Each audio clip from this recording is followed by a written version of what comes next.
Nem só de pão o homem viverá, mas de tudo que procede da boca de Deus.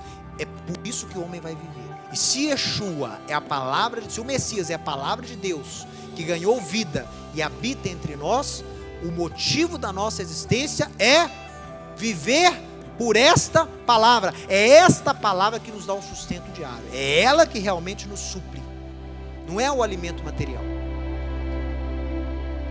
Shalom então a você que nos assiste, você que está aqui na Har Tzion, mais uma vez aqui, o professor Matheus Andona, pedindo para que você, se ainda não está inscrito no nosso canal do YouTube, inscreva-se aí no nosso canal e pode dar o like também nesse vídeo, que é muito importante para o YouTube poder distribuir esse vídeo para pessoas que, assim como você, têm buscado a restauração das raízes da fé, a restauração de Israel e das nações. Pessoal, continuando então no livro de Devarim, o estudo de hoje chama-se Ekev, aliás, o estudo chama-se Não Só de Pão, baseado na Parashá Ekev, que é Deuteronômio capítulo 7, 12 até 11, 25, com Haftará de Yeshayahu, Isaías 49, verso 14. Então, Não Só de Pão é o título desse estudo, você vai entender agora o porquê desse título, mas eu quero chamar a sua atenção hoje num aspecto muito importante da Parashá de hoje, que é o maná.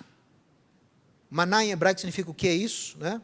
E maná é algo que você já estudou, é algo muito enigmático, né? Você pensa assim, puxa vida, o maná é o pão dos céus. Né? Na verdade não era um pão, era um grão, né? Que quando secava o orvalho aparecia aquele grão ali, o judeu coletava aquilo, moía e ali fazia pão e bolo. E esse era o maná, ele tinha um aspecto ali de coentro, né? E o gosto é interessante porque os rabinos falam que a Torá fala que o maná tinha gosto de mel, né? Tem passagem que fala que ele tinha gosto de bolo. Então os rabinos, baseados nisso, falam o seguinte: o maná, ele adquiria o sabor que você queria. Então se você estava desejando lá uma picanha e você comia o maná tinha gosto de picanha. Os rabinos falam que o maná só não tinha o gosto das comidas do Egito. Não tinha gosto de cebola, não tinha gosto lá das iguarias do Egito. Mas todos os outros alimentos que o povo queria e tinha saudade, o maná adquiria esse gosto. É uma tradição judaica que eu acho muito interessante para ver, né, o carinho que eles atestam que o Eterno teve para com o povo. Mas olha só, olha que interessante sobre o maná, pessoal. Muitas pessoas acham que o maná no deserto simbolizou o sustento material do povo de Israel nos 40 anos. Eu quero propor para você o contrário. Eu não acho que o maná foi um sustento material. Eu quero falar com você que o maná representou o sustento espiritual daquele povo. O maná não foi só uma comida, não foi só um suplemento proteico, de carboidrato. Aquele maná representou o sustento espiritual de Deus durante aqueles 40 anos do povo do deserto. E não é o Mateus que está surgindo com essa teoria. Essas são as palavras do próprio Moisés ao povo. Dê uma olhada aqui comigo, olha. O maná, ele representou o verdadeiro sustento, o sustento que vem de Deus, o Criador e fonte de todas as coisas. Deuteronômio 8:2. Recordar-te-ás de todo o caminho pelo qual o Eterno teu Deus te guiou no deserto esses 40 anos. Para quê? Para te humilhar, para te provar, para saber o que estava no seu coração, se guardarias ou não os seus mandamentos. Ele te humilhou e te deixou ter fome e te sustentou com o maná que você não conhecia, nem os seus pais o conheciam. Para que ele te sustentou com o maná? Para te dar a entender que não só de pão viverá o homem, mas de tudo o que procede da boca do Eterno, disso sim viverá o homem. Então Moisés dá esse discurso de forma clara, não precisa ser exegeta nem teólogo para entender essas palavras. O maná que você comia diariamente, que na sexta-feira tinha uma porção dobrada, não representou o seu sustento material só. Representou um ensino, foi uma escola de Deus. Esse sustento que vinha do céu, esse pão do céu, na minha opinião, é algo profético. Quando Moisés fala para o povo, nem só de pão viverá o homem, mas de tudo que procede da boca, ou seja, da palavra de Deus. Isso é que sustenta o homem, isso é que mantém o homem de pé, isso é que faz o homem ter virtude, ter moral, ter ética, ter sucesso, ter prosperidade. Não são os bens, mas é a palavra de Deus. Claro que você lembra desse versículo, porque Yeshua cita esse versículo quando ele está sendo tentado lá no deserto da Judéia, não é isso? Transforma essa pedra aí em pão. Ele cita Deuteronômio capítulo 8. Mas dê uma olhada aqui comigo, olha. Não só de pão, essa expressão não só de pão, representa a ideia que o mundo material não pode ser o objetivo principal da existência humana. O homem é um ser espiritual, criado à imagem e semelhança de Deus e do seu ungido. Quando uma pessoa fixa sua atenção só no mundo material, ela vai usar todos os seus esforços nas coisas materiais. Ao reconhecer que buscar o alimento para o espírito, ou seja, a palavra de Deus, é o mais importante na vida do homem, Yeshua combate esse tipo de materialismo. Antes de citar as palavras de Yeshua aqui para os seus discípulos, eu quero dizer para você que nós estamos constantemente confrontados com o apelo do mundo nesse aspecto material. Eu não sei se é impressão minha, mas eu acho que de uns últimos anos para cá, as pessoas têm assim, o consumismo tem aumentado muito, né? O consumismo tem aumentado muito, mas não é só o consumismo, é essa busca pelo bem material. Eu fico vendo aí, às vezes comparando a geração do meu pai com a minha geração, né? E com a geração que está surgindo aí agora, a turma dos milênios aí, né? Pessoal dos anos 2000, e muita gente assim, totalmente fixada em ganhar dinheiro. Não estou falando que o dinheiro é ruim, que o sucesso é ruim, que a prosperidade é ruim, mas esse apego, esse amor, essa dedicação exacerbada a lucrar, a conseguir o dinheiro, a mostrar para as pessoas que você é bem-sucedido através de bens, e compra, e ostenta, e faz. Isso é algo que leva o ser humano a um vazio.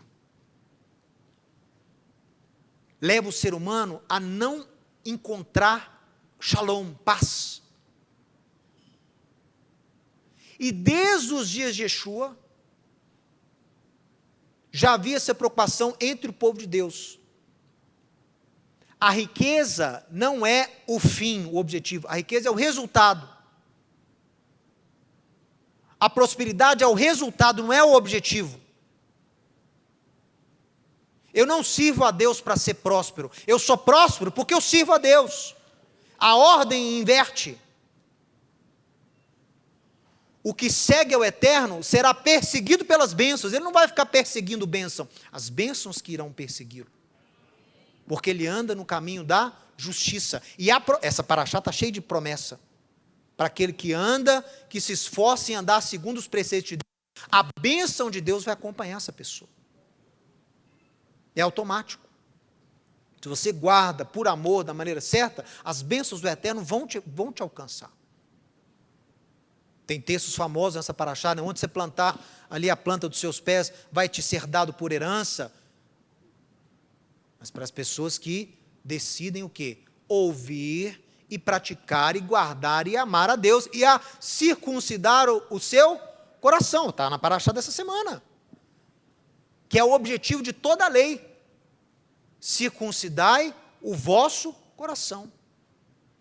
Então Moisés fala isso 2 vezes, Deus fala depois que ele mesmo vai circuncidar o coração do povo, Jeremias fala de novo sobre isso, vocês têm que circuncidar o coração. O que significa circuncidar o coração?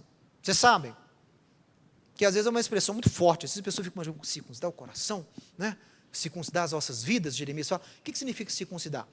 Coração, pessoal, no conceito hebraico, judaico, é o receptáculo da sua vontade. Isso é que significa coração. O mundo ocidental associa muito com emoção, mas coração não tem nada a ver com emoção na Bíblia. Coração quer dizer a vontade. É o rei da vontade, é o senhor das vontades.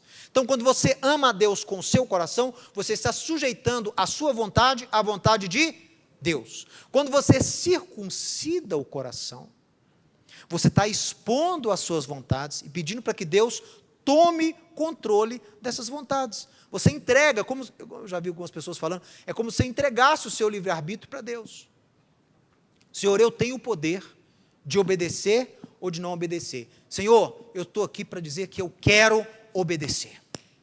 Eu estou aqui para dizer que eu estou com o meu coração aberto, circuncidado. Eu quero sujeitar a minha vontade à tua. Isso é circuncidar o coração. E esse é o objetivo de toda a lei. Então, olha o que Yeshua diz para já combater esse tipo de materialismo exacerbado. Né? Gente, eu tenho visto isso. Né? E a coisa não tem fim, é um ciclo vicioso. Né? É um ciclo vicioso. Você entra, é difícil sair depois. Né?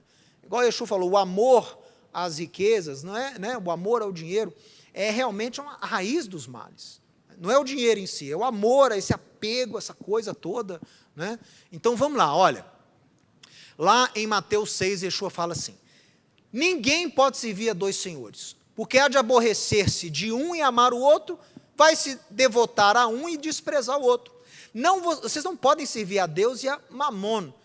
Mamon é o aramaico para lucro, dinheiro, riqueza. Em aramaico chama mamona. Né? No conceito grego virou uma entidade, né? Mas não. No hebraico a tradução literal é riqueza. Tá? Então você não pode servir a Deus e as riquezas. Por isso eu vos digo, não andeis ansiosos pela vossa vida, quanto ao que haveis de comer ou beber, nem pelo vosso corpo, quanto ao que haveis de vestir. Não é a vida mais do que o alimento, e o corpo mais do que as vestes, porque os gentios, os povos, as nações, é que se preocupam com todas essas coisas, porque o vosso Pai Celeste sabe que necessitais de todas elas. Yeshua não está falando que essas coisas não são necessárias, mas ele está falando que o fim, o objetivo, não podem ser essas coisas. Você tem que controlar a sua ansiedade. Né? É claro que você tem que se planejar, você tem que projetar o futuro, você tem que se planejar, mas aquilo tem que ser feito num nível que não tire a sua saúde mental, que não te torne uma pessoa ansiosa, medrosa. O excesso de precaução prejudica o ser humano, te imobiliza. Então Yeshua está falando, cuidado, porque o amor a essas coisas, a busca exacerbada por essas coisas, não é nada saudável para você, nem para o seu espírito, porque tira a autoridade de Deus, tira a figura de Deus como provedor.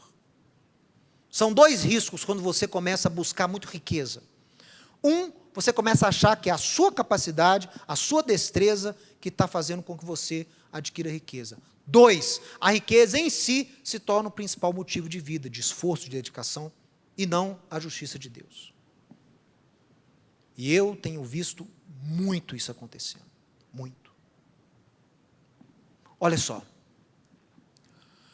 O milagre do maná, ele nos lembra que os bens materiais não são a fonte para a vida, nem o objetivo principal do homem.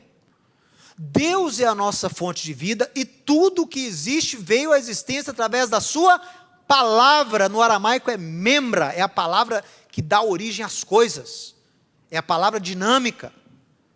Devemos procurar servir ao Criador e não à criação, amando a Deus com toda a nossa vontade, aí ó, coração, com todo o nosso intelecto e com os nossos recursos. O alimento que sai da boca de Deus é o que realmente aprimora o homem. Buscai em primeiro lugar o Deus e o seu reino e a sua justiça, e todas essas coisas vos serão acrescentadas. É uma questão de prioridade, é uma questão de ordem, lembrando a você que justiça é um sinônimo em hebraico de retidão. Retidão. Virtude. O que é a virtude? É a justiça colocada em prática. A pessoa virtuosa é a pessoa que anda segundo os preceitos que defende. A virtude está muito mais ligada à prática do que a pensamento. Então, aquela pessoa que aplica os princípios de Deus na sua vida, e aí ela começa a ser uma pessoa que quer andar na retidão de Deus, conforme os caminhos de Deus, conforme os mandamentos de Deus. Se a pessoa busca primeiro o reino do eterno, as suas coisas, através da sua palavra, e a sua retidão, ou seja, se ela busca o reino e ela anda na virtude desse reino, todas as demais coisas serão acrescentadas. É questão de ordem, é questão de prioridade. Ok? Então, é muito importante a gente lembrar disso, por quê? Porque, às vezes, a gente perde essa noção que Deus é o sustentáculo da criação. E eu sinto muito em dizer uma coisa para vocês. Tudo está no controle de Deus. Deus é a fonte de tudo. E o livro de Gênesis, Bereshit, está aí na sua Bíblia, porque você nunca se esquecer disso. Bereshit bara Elohim et hashamayim et haaretz. No início, no princípio de tudo, criou Deus os céus e a terra. E disse Deus, haja luz e houve luz. Deus criou tudo com a sua palavra. Tudo que existe. E não é uma palavra, simplesmente palavras, sons que saíram da boca de Deus, não. É uma palavra que ganhou forma, ganhou vida. A palavra de Deus, olha aqui, não é o Mateus que diz isso, não, os rabinos dizem isso. A palavra de Deus que você lê lá no Gênesis, virou uma entidade distinta. Ela não é independente, porque ela veio de Deus, mas ela é distinta. Porque ela tinha e tem forma. Quem é que andava com Adão lá na viração do dia? A voz de Deus, não era Deus, a voz de Deus. Adão fala, ouvi a tua voz que andava, Adão ouviu os passos da voz de Deus. Quem conversava com Adão era a voz de Deus, era a palavra de Deus. E essa palavra deu origem a tudo que existe. Tudo. Tudo veio a existir através dessa palavra. Tudo. Eu dizia ontem para um amigo, né? E falei com ele assim, olha, você sabia que um conceito, todas as pessoas acabam falando isso inconscientemente. Quando você usa a expressão, né, que você está brincando, o seu menino está brincando de mágica, e ele fala lá, abracadabra, que o mágico pega a cartola, né? Mostra para você o fundo da cartola, mostra para você que está vazio, né? E aí ele vai lá e fala, abracadabra, e puxa, geralmente é um coelho, né? E puxa um coelho da cartola. Por que tem essa palavra abracadabra? Essa é uma expressão em aramaico. Abracadabra vem do aramaico, quer dizer avrakdavrá. Avrakdavrá que significa criarei conforme a minha palavra. Deus é o único ser que cria do nada, não precisa de matéria-prima nenhuma. A palavra dele é a geração de vida, a palavra dele é a geração de matéria. Não existia nada. Os rabinos falam que Deus teve que se encolher para poder dar espaço para criar, porque ele ocupava tudo. É um conceito em hebraico que chama de tzimtzum. Deus se contrai para poder dar espaço para criar. E mesmo depois que ele cria, ele tem que se diminuir um pouco, ele tem que diminuir-se um pouco para poder dar espaço à criação, a atuar. O ser humano, para atuar no mundo, Deus teve que retroceder um pouco. Você vê que as manifestações de Deus são muito especiais na Bíblia. Porque se Deus manifestasse todo o seu poder diante da criação, a criação não subsistiria. Então, Deus é a fonte de tudo. Isaías fala isso muito bem, né? Confrontando lá os assírios, ele fala assim, olha, o meu Deus criou o bem, criou o mal, criou a bondade, criou a calamidade, ele criou tudo. Você não tem uma entidade que criou o mal, que combate uma entidade que criou o bem. Não tem essa dicotomia. O diabo é aquele que criou o mal e batalha contra Deus. E uma hora ele ganha, outra hora Deus ganha, outra hora Deus... Isso é idolatria, isso é paganismo. A Bíblia não atesta isso não. A Bíblia tem um só Deus, criador de tudo. O diabo, ele criou também, é criação dele. O mal, criação dele. Não, Mateus, aí não. É. Por quê? Porque ele é justo. Porque ele tem mandamentos. Porque ele é um Deus que ama. Então, se ele ama, ele tem que instruir o homem a andar em obediência. Para você ter a opção de obedecer, você tem que ter pelo menos duas escolhas, senão você não tem livre-arbítrio. Para viabilizar, materializar o livre-arbítrio humano, Deus cria o quê? A segunda opção. Porque ele é justo. Para dar o poder a você de escolher. Então eu sempre digo aqui, o Rabino Shlomo costuma dizer, o diabo, não sei o que, Satã. Existe. Ele já estava lá ele estava lá no Jardim do Éden, né? Quem pôs ele lá? Quem pôs Satã lá? Você acha que ele se esgueirou lá e passou despercebido pelos querubins lá, né? Não, Deus plantou ele lá, pessoal. Deus colocou ele lá com uma missão muito específica. E ele atua nessa missão. Lê o Gênesis, você vai ver a missão dele. Está claro lá desde o início. E quando tiver cumprida a missão, não for mais necessário, Deus vai dar cabo dele. Mas a missão dele, você viu aqui, é executar muitas vezes a justiça de Deus. É viabilizar as consequências dos nossos atos. Eu já disse aqui anteriormente, neste mundo, nessa nossa esfera dimensional aqui, nesse mundo material, não há punição. Ninguém é punido em vida. O que você acaba colhendo são frutos das suas escolhas. São consequências. Não confunda com punição, não. Punição quer dizer condenação. Isso é algo reservado para o mundo vindouro. Galardão e condenação e punição é coisa reservada para o mundo vindouro. Neste mundo aqui, você usufrui o quê? Das suas escolhas. São consequências das suas escolhas. Escolhe o certo, você vai ter benefícios da parte de Deus. Escolhe o errado, o salário do pecado é a morte, em todos os aspectos. Mas Deus é a fonte de tudo. Deus é o único Criador. Não há outra força que combata Deus, não há outra força que vai contra a vontade. Isso vocês têm que entender, pessoal. Vamos avançar aqui que eu vou esclarecer isso mais para vocês. Olha, o maná que descia todos os dias dos céus é uma referência, por isso que eu estou falando aqui, que na minha opinião, isso foi uma profecia de Moisés, sobre Yeshua. O maná que descia todos os dias dos céus é, na verdade, uma referência à palavra de Deus, que veio ao mundo trazer a verdadeira vida. Nem só de pão o homem viverá, mas de tudo que procede da boca de Deus. É por isso que o homem vai viver. E se Yeshua é a palavra, se o Messias é a palavra de Deus, que ganhou vida e habita entre nós, o motivo da nossa existência é viver por esta palavra. É esta palavra que nos dá o sustento diário. É ela que realmente nos supre. Não é o alimento material. Olha só.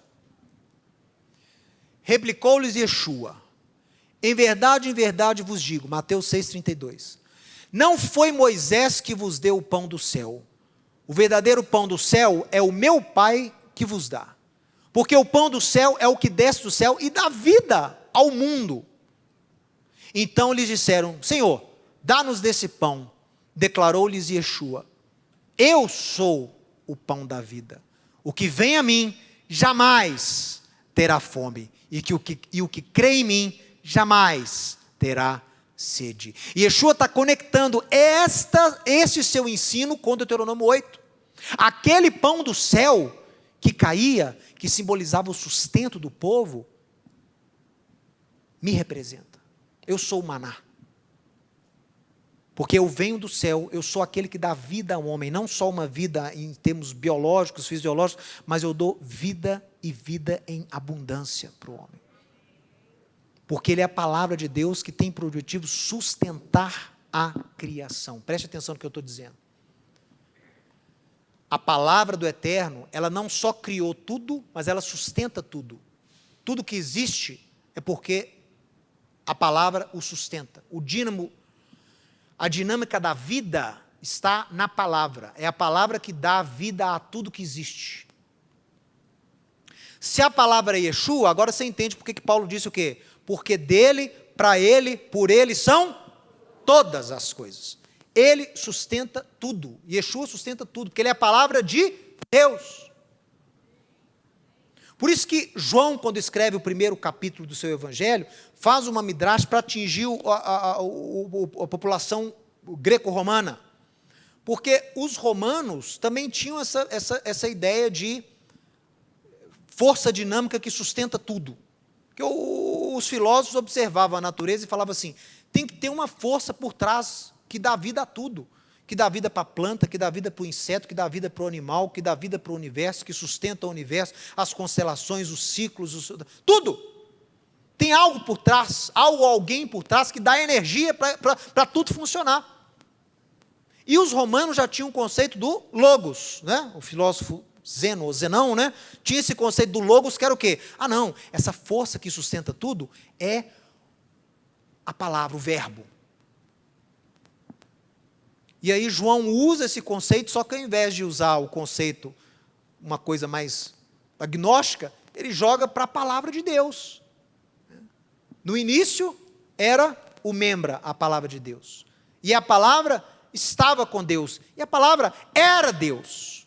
A palavra veio de Deus. Então, se veio de Deus, possui também o quê? Divindade, atua no poder de Deus. E a palavra se fez carne, ou seja, ela é uma entidade distinta também. Ao mesmo tempo que ela é Deus, porque ela veio de Deus, ela também é uma entidade distinta. E ela alimenta toda a criação, o sustentáculo de tudo que existe. Essa é a importância de Yeshua. Então, cuidado, né? Porque hoje em dia muita gente começa a estudar aí na internet, YouTube, e estudos, às vezes estudos judaicos, né? E você vai ver vários posicionamentos que vão diminuir a importância e a divindade do Messias. O Messias não é só o ungido de Deus, não é só o representante de Deus na terra, ele representa o próprio Deus a nós, ele é a palavra personificada, materializada, que Deus usou para criar o mundo, que Deus usou para criar o homem. Façamos o homem a nossa imagem e semelhança, Tselem Vedemut. Atributos que exigem algo corpóreo. Então o homem foi criado a partir do Messias. Um ser de luz, como o Messias é a luz. João fala sobre isso. Vamos avançar aqui para a gente encerrar. Olha, o famoso texto de Deuteronômio 8 é, na verdade, uma profecia messiânica. Eu disse a você, pessoal, a Torá é profética. A Torá não é só um livro de história de Israel. A Torá é profética. Porque Yeshua falou isso lá em João capítulo 5. Moisés escreveu a meu respeito. Não é só Deuteronômio 18, não, gente. Toda a Torá é profética. Todas as páginas, todo o capítulo do Pentateuco tem ali a figura de Yeshua. Paulo falou para Timóteo que as sagradas escrituras, que é a Torá, podem guiar o homem à salvação através de Yeshua HaMashiach. Ou seja, a Torá, ela vai mostrar Yeshua, e esse Yeshua que tem o poder para poder salvar o homem. Mas a Torá estudada com os olhos do Espírito, ela é profética. Você vê que um simples texto de Moisés já é uma referência ao próprio ungido de Deus. Yeshua falou isso, aquele pão do céu lá, o verdadeiro pão do céu não é o de Moisés, não é o maná, sou eu. Aquilo era uma alusão a mim.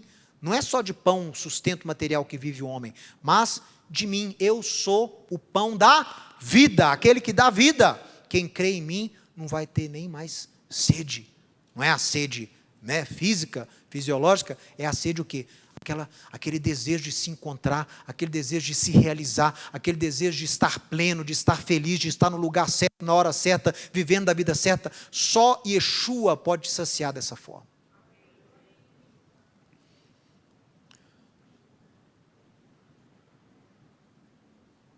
Uma referência a Yeshua, esse texto de Deuteronômio 8, a palavra dos céus que dá vida ao homem, reconectando o homem à fonte da vida.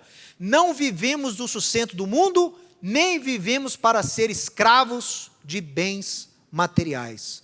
Vivemos por intermédio da palavra, o pão do céu, Yeshua, que nos dá vida e vida em abundância. Olha o que ele escreveu, o que Yeshua falou, olha, lá em João capítulo 10. E esse é um discurso muito importante que as pessoas às vezes distorcem um pouco. Eu quero trazê-lo aqui ao contexto original. Nós vamos lê-lo aqui para que a gente possa entender a importância que Yeshua tem que ter na sua vida. E tudo que tira o lugar da palavra de Deus da sua vida é um risco para a sua salvação. É um risco para a sua vida. Tudo que retira a importância de Yeshua na sua vida como palavra, sustentáculo de vida, é um risco para você. É um risco para você. Olha só. Em verdade vos digo, eu sou a porta das ovelhas. Todos quantos vieram antes de mim são... Você pode ler aqui comigo?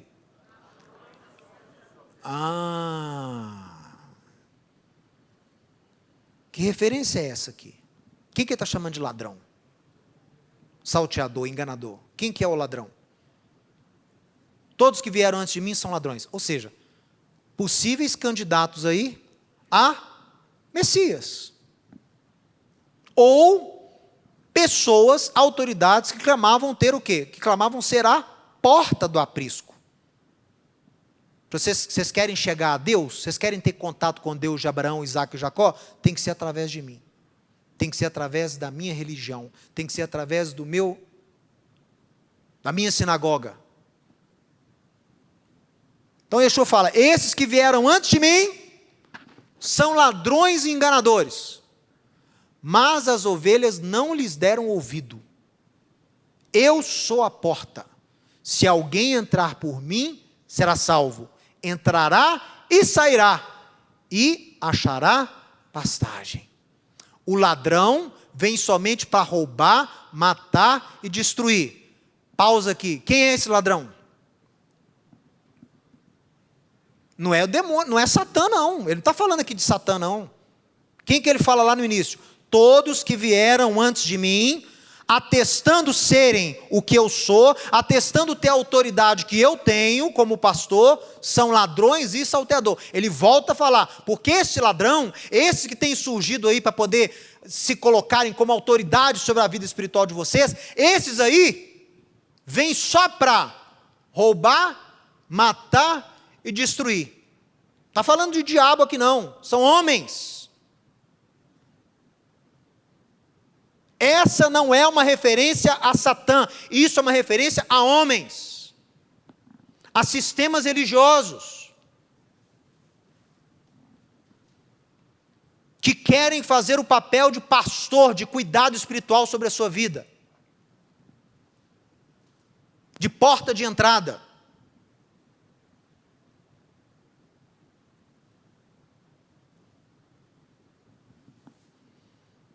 Esses só vêm para roubar, matar e destruir. Eu vim para que tenham vida em abundância. Eu sou o bom pastor. O bom pastor dá a vida pelas ovelhas. O mercenário, olha, agora chama de mercenário. O que é o mercenário? O aproveitador. Ele não é pastor. E as ovelhas não pertencem a ele. E quer saber como é que o cara é mercenário ou não é? Por quê? Quando vê a ovelha em perigo, quando vem o lobo arrebatar as ovelhas, o que ele faz? Foge. Ele não está interessado na sua vida, porque a primeira dificuldade que você tiver, ele vai embora, vai te deixar no sufoco. O lobo as arrebata e dispersa. E eu tenho visto esse lobo aí. Eu tenho visto. O mercenário foge, porque é mercenário, não tem cuidado com as ovelhas, não se importa verdadeiramente com você. Eu sou o bom pastor, conheço as minhas ovelhas e elas me conhecem, assim como o Pai me conhece.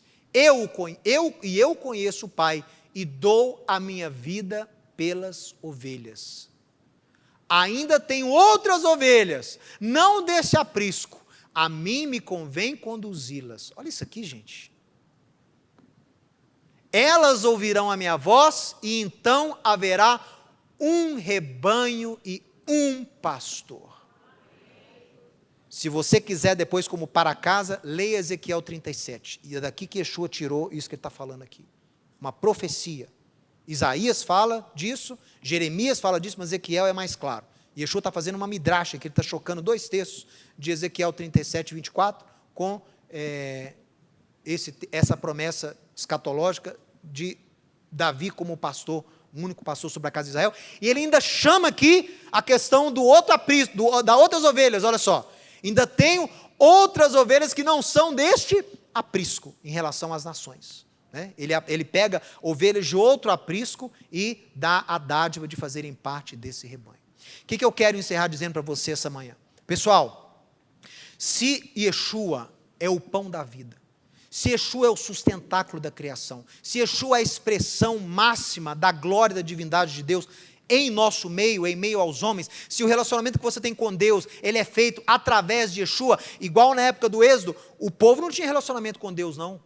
O contato que eles tinham com Deus era através de quem? De Moisés e de Arão. Se Yeshua é o nosso mediador entre nós, homens e Deus, se Yeshua é o sustentáculo da criação, se Yeshua é o Logos, o Membra, o Davar, o que sustenta com vida homens, planetas, o universo, o cosmos, não deixe ninguém retirar, tomar o lugar da palavra na sua vida. Não troque o maná que vem dos céus por outro maná, por outro pão. Porque se dizem pastores, se dizem líderes, se dizem ser a porta, mas não tem interesse nenhum no seu bem-estar. E outra, quando vier a dificuldade, quando vier o lobo, o primeiro a correr são esses aí. E eu faço um alerta aqui a você que está me assistindo, que começou a aprender sobre as raízes da fé, que começou a aprender sobre a restauração, que começou a ver a Bíblia com os olhos do primeiro século, com o contexto judaico. Tome cuidado. Tome cuidado para que outras coisas ou pessoas tome o lugar de Yeshua na sua vida. O ladrão vem para roubar, matar e destruir. Mais uma vez, não é uma referência ao diabo. Isso aqui são homens.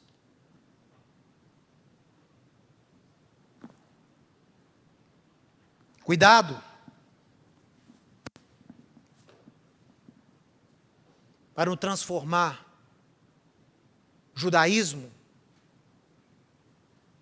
num ladrão. Porque muitas pessoas começam a estudar e pegam o judaísmo e transformam o judaísmo num ladrão.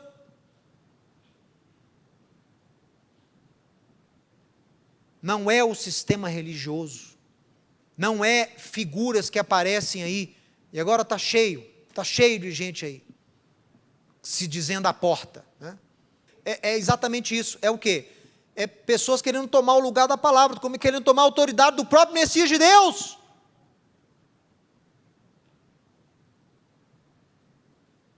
Perante os homens, vocês podem se posar como porta, mas a porta de Deus ninguém remove. E quando Deus a abre, homem nenhum fecha. E quando Deus fecha, homem nenhum abre. Porque Yeshua falou que Ele é a porta. Isso não é só em relação à redenção, à salvação individual, não. Isso é em relação a tudo. Você que está aí lutando para ser reconhecido como judeu novamente, lembre-se disso. Yeshua é a porta. Ele é o pastor verdadeiro que se importa com a sua vida. Porque esses que ficam aí, querendo que você largue Yeshua, querendo te influenciar para que você despreze Yeshua, querendo te tirar fora da fé dos que creem em Yeshua, no momento que vier o lobo na sua vida, são os primeiros a correr. Querem se passar pela porta, querem se passar por bom pastor. Mas Yeshua conhece as suas ovelhas e as suas ovelhas o conhecem. O Messias sabe, o Messias conhece as suas ovelhas. E você lá no fundo sabe também que o seu pastor, que a porta não é homem nenhum, não é rabino nenhum, não é organização nenhuma, não é religião nenhuma. É Yeshua, o Messias de Deus. Filho de Abraão, filho de Davi. Eu termino dizendo, restauração já em nome de Yeshua. Amém e amém. Se você gostou e foi abençoado com esse estudo, inscreva-se em nosso canal do YouTube. Considere também ser um mantenedor do trabalho do Ensinando de Sião no Brasil, Israel e no mundo. Doações e contribuições podem ser feitas através do link na descrição desse vídeo. Um grande abraço e shalom, shalom.